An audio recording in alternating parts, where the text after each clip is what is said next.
नमस्कार, स्वागत है आप सभी का कॉम्पिटिटिव इंग्लिश ट्यूटोरियल के यूट्यूब चैनल पर और मैं हूं सतीश कुमार मिश्रा। अभी पहले राउंड की काउंसलिंग तो खत्म हो गई है और मैंने पहले राउंड की काउंसलिंग खत्म होने के तुरंत बाद सीट मैट्रिक्स बना करके ग्रुप में भी पीडीएफ डाल दिया था और मैंने खुद भी बना लिया था। हालांकि मुझे ये मालूम था कि सीट मैट्रिक्स में अभी और बदलाव होंगे, तो पिछली बार मैं ये काम दोबारा नहीं कर पाया था, लेकिन इस बार मैंने जानबूझ करके किया कि जो बदलाव होते हैं वो कितने के मार्जिन पर होते हैं, थोड़ा सा ये देखने के लिए। फाइनल जब सेकेंड राउंड की नोटिफिकेशन आ जाएगी, बहुत सारे लोगों का सवाल है कि सेकंड राउंड की काउंसलिंग कब से शुरू होगी। तो मैंने एक सैनिक स्कूल के प्रिंसिपल से बात की थी और मेरी बातचीत हुई, तो उन्होंने संभावना व्यक्त की कि संभवतः 2 मई से 5 मई के बीच में इसकी नोटिफिकेशन आ जाएगी। अभी जब मैं ये वीडियो बना रहा हूँ तब तक तो नहीं जारी हुई है। दूसरी बात, बहुत सारे लोगों के छोटे-छोटे सवाल हैं जो उनके कन्फ्यूज़न हैं, उसके भी सवालों के जवाब आज इस वीडियो में मैं दूँगा। और इसके अलावा अगर सेकंड राउंड की ई-काउंसलिंग शुरू होगी, तो आपकी सीट सिलेक्शन की स्ट्रैटेजी क्या होनी चाहिए, मैं इस पर भी बहुत डिटेल में बात करने वाला हूँ। तो मैं पहले कुछ प्रश्नों के जवाब दे दूँ। बहुत ही इम्पोर्टेंट वीडियो होने वाला है, स्किप मत कीजिएगा, ये आप ही के लिए बना हुआ है और आपको इन सब सवालों का जवाब जानना चाहिए। सबसे पहली बात ये है कि सेकंड राउंड की ई-काउंसलिंग कब से शुरू होगी? तो मैंने पहले भी बता दिया कि 2 मई से लेकर के 5 मई के बीच में इसके नोटिफ़िकेशन के आ जाने की संभावना है। दूसरी बात, सीट मैट्रिक्स में कुछ न कुछ अपडेट्स होते रहते हैं। इसका रीज़न क्या है? इसका पहला रीज़न ये है कि कुछ सीटें नामांकन के समय ऑन होल्ड पर रखी जाती हैं और ऑन होल्ड अभी आपको यहाँ रिक्ति में नहीं दिखाएगा, वो ऑन होल्ड अभी फील्ड वैकेंसी में ही दिखाएगा एक तरीके से। होता क्या है, कुछ कैंडिडेट्स के मेडिकल का मामला जहाँ पर जाँच हो रही होती है, वहाँ अगर डाउट होता है तो उसको अगले लेवल की मेडिकल की एक तारीख दे दी जाती है और वो थोड़ा-सा हायर अथॉरिटी से जाकर के किसी कमांड हॉस्पिटल से वो मेडिकल करा कर के लेके आएगा। अगर वो रिपोर्ट पॉजिटिव उसके फ़ेवर में गया, तो फिर वो फील्ड वैकेंसी में नहीं काउंट होगा, फील्ड वैकेंसी में चला जाएगा, सॉरी फील्ड सीट में चला जाएगा। तो यदि मेडिकल की रिपोर्ट उसके फ़ेवर में आ गई, कैंडिडेट के फ़ेवर में आ गई, तो फिर वो नामांकन में चला जाएगा, यानी वो रिक्ति में ऐड नहीं होगा, वैकेंसी में ऐड नहीं होगा। इन केस अगर मेडिकल रिपोर्ट नेगेटिव आ गई या कुछ कैंडिडेट्स के डॉक्यूमेंट को लेकर के मामूली कुछ ऐसी चीज़ें होती हैं जिसको वो कन्फर्म करने के लिए 2 दिन, 4 दिन, 5 दिन का समय देते हैं। अगर उस बीच में वो डॉक्यूमेंट अपडेट करा कर के दे दिए, मैनेजमेंट सैटिस्फाई हो गया, सैनिक स्कूल का जो प्रिंसिपल का जो स्कूल का मैनेजमेंट है, तो वो एडमिशन ले लेगा, अदरवाइज उसकी एडमिशन भी खारिज कर दी जाएगी। तो इस वजह से ये बदलाव अभी आपको देखने को मिलेंगे। अब दूसरा सवाल है कि बहुत सारे ऐसे लोग थे जिन्होंने पहले राउंड में उनके दिमाग से ही बात उतर गई कि हमें रजिस्ट्रेशन करना है। उन्हें लगा था कि बस हमें आएगा। ऐसा 2-4 लोगों ने मुझे फ़ोन करके कहा कि सर मैं रजिस्ट्रेशन नहीं कर पाया, मुझे क्या करना है? तो जो लोग पहले राउंड में रजिस्ट्रेशन ही नहीं कर पाए थे, वो उन्हें और कुछ नहीं करना है, उन्हें ये करना है कि जब सेकंड राउंड की ई-काउंसलिंग आएगी, तो पुनः एआईएसएससी के पोर्टल पर जाके उनको रजिस्ट्रेशन करना होगा। रजिस्ट्रेशन करने के बाद में वो चॉइस फिलिंग कर सकते हैं, यानी 10 पुराना और 14 जो है नए सैनिक स्कूलों का। जैसा उनका ऑप्शन होगा उसके अकॉर्डिंगली।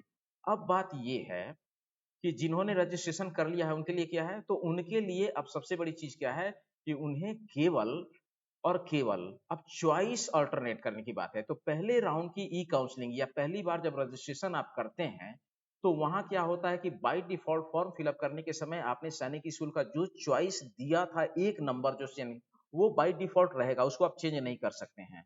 पर एक राउंड की ई-काउंसलिंग गुज़रने के बाद अब सेकंड राउंड की बात आ गई, तो अब आप दसों पैनल जो दसों जो चॉइसेस हैं, वो सारे के सारे आप चेंज कर सकते हैं अकॉर्डिंगली। अब वो लॉक खत्म हो गया, यानी पहले राउंड में जो बाय डिफ़ॉल्ट 1 नंबर आपका तय था, अब सेकंड राउंड में अगर आपको सीट नहीं मिला है, तो सेकंड राउंड में आप अपने अल्टर जो चॉइस हैं, उसको आप नए सिरे से रीऑर्गेनाइज़ कर सकते हैं, यानी पूरा 10 का 10 अब वो लॉक नहीं रहेगा। लेकिन जो सेकंड राउंड में पहली बार रजिस्ट्रेशन करेंगे, उनके लिए जो पहला चॉइस जो फॉर्म फिल अप करने के समय था, वो बाय डिफ़ॉल्ट लॉक रहेगा, वो 9 चॉइस ही अपने मन से दे सकते हैं, पहला उनका चेंज नहीं होगा। और बाय द वे अगर सेकंड राउंड में उनको सीट नहीं मिला, तो फिर थर्ड राउंड में जब वो जाएँगे, उस समय वो अपने दसों ऑप्शन को चेंज कर सकते हैं। ये दूसरा सवाल था। तीसरा सवाल था कि कैटेगरी वाइज़ रिमेनिंग सीट जो होते हैं, ये कैसे पता चलेगा? तो कैटेगरी वाइज़ रिमेनिंग सीट कैसे पता चलेगा? ये जब मैं कंप्यूटर स्क्रीन अपना शेयर करूंगा वहां भी बता दूंगा। वैसे मैं बता दूं, ये सीट मैट्रिक्स जो दिया हुआ है क्लास 9 और क्लास 6 का, वो दोनों सीट मैट्रिक्स में कितनी सीट भर गई और कितनी खाली है। जो जो खाली है वही अब आपको वहां दिखाई दे रहा है कि कितनी खाली है, जो भर गई वो गायब है, जो बचा हुआ है वही डिजिट लिखा हुआ है। अगर तो सीट मैट्रिक्स से आपको ये पता चल जाएगा। इसके अलावा सवाल था कि अदर स्टेट कैटेगरी में एससी कैटेगरी के बच्चे को एससी में ही मिलेगा या किसी और में मिलेगा? ये बहुत सारे लोगों के कंफ्यूजन है। मैं बार बार एक बात बता दूं, अदर स्टेट कैटेगरी में एक ही कैटेगरी ऐसा है जहां रिजर्वेशन फिक्स्ड है और वो है डिफेंस कैटेगरी। मान लीजिए बिहार का बच्चा है, अगर वो यूपी के सैनिक स्कूल में जाना चाहता है अदर स्टेट कैटेगरी में, तो वहां जो डिफेंस कैटेगरी होगा अदर, तो डिफेंस में केवल डिफेंस जाएंगे। बाकी के जो चारों कैटेगरी हैं, एससी, एसटी, ओबीसी और जनरल, इसमें कोई कहीं भी वहां एससी का एससी में ही लेना है ऐसी कोई बाध्यता नहीं है। एससी वाला अगर जनरल कैटेगरी के बराबर मार्क्स लाएगा तो वो अनरिजर्व कैटेगरी में भी जा सकता है। दूसरा, वहां मेरिट की प्रायोरिटी है। इसको भी मैं स्क्रीन शेयर में करके जब करूंगा वहां बताऊंगा आपको। है ये साइट पर चर्चा है इसका, एक बार जब उसको आप देख लेंगे तो फिर कंफ्यूजन दूर हो जाएगा। मैं उसको भी दूर करने का प्रयास करूंगा आपको। इसके अलावा सीट मैट्रिक्स जो होता है स्टेट में, वहाँ एक चीज़ और है कि अदर स्टेट कैटेगरी में जो बच्चों को दिया जा रहा है इस तरीके से, एक के अलावा बिहार में तो अच्छे-अच्छे नंबर वाले को भी 274 नंबर वाले को पहले राउंड में होम स्टेट नहीं मिला, रीवा मिला है और वहाँ उन्होंने जाके नामांकन लिया है। तो इसका रीज़न पिछली बार मैं बता दूँ, मेरी सैनिक स्कूल सोसाइटी के एक रिप्रेजेंटेटिव से बात हुई थी, लगभग 10-15 मिनट, और वो सवाल मैंने किया था कि बिहार के किसी भी एससी कैटेगरी के बच्चों को अदर स्टेट कोटे में कहीं रिप्रेजेंटेशन नहीं दिख रहा है, ऐसा क्यों? तो लगभग 15 मिनट मेरी बात हुई, मैं समझ नहीं पा रहा था। उन्होंने बड़े इत्मीनान से, धैर्य से समझाया, अदर स्टेट कैटेगरी में वहाँ एक ही कैटेगरी देखी जा रही है और वो मेरिट की कैटेगरी है। डिफेंस को छोड़ दीजिए, बाकी चारों कैटेगरी में मेरिट पहली प्राथमिकता है। दूसरी बात ये है कि हम हर स्टेट के बच्चे को हर स्टेट में रिप्रेजेंटेशन देना चाहते हैं और उन्होंने रीजन बताया था। रीजन ये था कि हर स्टेट में हर स्टेट का रिप्रेजेंटेशन होना चाहिए, यानी ग्लोबली भारत के एक स्टेट के बच्चे को अदर स्टेट में भी, यानी बिहार का बच्चा महाराष्ट्र जाए, महाराष्ट्र का बच्चा बिहार आए, नॉर्थ इंडिया वाले साउथ इंडिया जाए, साउथ इंडिया वाले नॉर्थ इंडिया जाए, मिक्सअप करना, सभी सैनिक स्कूलों में सभी स्टेट को रिप्रेजेंटेशन देना, ये उनकी एक प्राथमिकता है। जिसकी वजह से ये सीट मैट्रिक्स में अब उनके कंप्यूटर का एल्गोरिदम क्या है, इस पर मैं बहुत ज्यादा कुछ नहीं कहूंगा। इसके अलावा जो एक और सवाल है इम्पोर्टेंट, वो भी एक चीज है कि भाई सैनिक स्कूलों का सेशन, तो सैनिक स्कूल के जो सेशन होते हैं ऑलमोस्ट, जब ई काउंसलिंग नहीं था तब भी और जब शुरू हो गया तब भी, ये प्रक्रिया उनका सेशन मान करके चलिए मई लास्ट वीक, सॉरी जून लास्ट वीक या जुलाई फर्स्ट वीक से ही शुरू होने का हमेशा से ये चलन रहा है, वही रहेगा भी। अब यहाँ पर है कि सीट मैट्रिक्स जो है इसमें बदलाव होता रहेगा, नोटिफिकेशन जारी होने के बाद में भी जो होगा उसके बाद में फिर मैं दूसरा पीडीएफ बनाऊंगा इसका।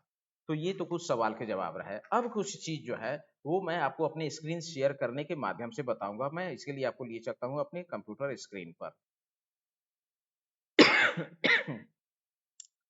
सबसे पहली बात आपको ये देखनी है, जो मैं यहाँ पर आपको दिखाना चाह रहा हूँ, कि अभी पहले राउंड का जो है, सेकेंड राउंड का कोई नोटिफिकेशन यहाँ जारी नहीं हुआ है। और एक एक चीज को बताने के लिए मुझे एक नहीं कई कई यहाँ पर साइट खोलने पड़े हैं। मैं वो साइट वन बाय वन खोल करके सारी चीजें आपको यहाँ पर समझाऊंगा और बताऊंगा कि ऐसा क्यों हुआ है। तो अब हम यहाँ पर देखते हैं क्लास 6 और क्लास 9। इसमें सबसे पहली जो बात हो जाएगी वो ये है कि यहाँ देखिए, ये जो चीज मैंने हाईलाइट करके रखा हुआ है, कट ऑफ। ये जो कट ऑफ आप देख रहे हैं ना, cut off is showing only the last candidate admitted in a school as per his her category. इस पूरे चीज का मैं आपको गूगल ट्रांसलेट के माध्यम से भी दिखा देता हूँ। ये कट ऑफ जो है वहां पर आप देखेंगे स्टेट वाइज कट ऑफ, यहाँ कट ऑफ केवल अंतिम उम्मीदवार को उसकी श्रेणी के अनुसार स्कूल में प्रवेश दिखा रहा है, यानी इस कट ऑफ के बच्चे को लिया गया है। सभी श्रेणियों यानी ओबीसी, एससी, एसटी, डिफेंस और जनरल, ये अन्य राज्य या वाला जो कोटा है या केंद्र शासित प्रदेश वाला जो कोटा है, इसके तहत सीटें योग्यता के आधार पर, यहां ध्यान दीजिएगा, on the basis of merit, वितरित की जाती हैं, और वहां एक कंडीशन ये होता है कि किसी भी एक स्टेट को 25% से ज्यादा सीट नहीं मिलेगी। एज फॉर एग्जाम्पल मान लीजिए कि बिहार के बच्चे को अ, हर कैटेगरी के बच्चों ने यूपी के सैनिक स्कूलों में अप्लाई किया, एवरी कैटेगरी के बच्चों ने किया, राइट। अब वहां जो मिलना है उनको रिप्रेजेंटेशन, वो किस आधार पर मिलेगा? तो जनरल कैटेगरी के बच्चों का स्कोर अगर 275 प्लस है और एससी कैटेगरी के बच्चे का 250 प्लस है, ओबीसी का अगर 260 प्लस है और एससी एसटी भी जो है वो 250 के नीचे हैं, तो वहां एससी और एसटी में ही देना है ऐसा कुछ नहीं है। बिहार के लिए जो भी सीट मिलेगी वो 25% से ज्यादा नहीं मिल सकती, उससे ज्यादा किसी की भी स्टेट को नहीं मिलेगा। दूसरी बात, मेरिट में जो ऊपर होंगे उन्हीं को मिलेगा, यानी अगर एससी एसटी वाले बच्चे भी अगर 275 ला रहे हैं और जनरल वाले अगर 270 ला रहे हैं, तो एससी एसटी वाले को 275 पर लेंगे। हाँ, वो ये कर सकते हैं कि एससी एसटी 275 वाले को लेंगे लेकिन उसको एससी कैटेगरी में शो करेंगे। ये बात उन्होंने कहा था मुझसे पिछली बार। तो एक कंफ्यूजन ये आपका दूर हो गया यहाँ पर। अब बारी है कि क्लास 6 और क्लास 9 कहाँ सबसे ज्यादा सीट है। और अगली बार जब आप स्कूलों का चॉइस यानी सीट सिलेक्शन करेंगे, तो आपके पास क्या आधार होगा?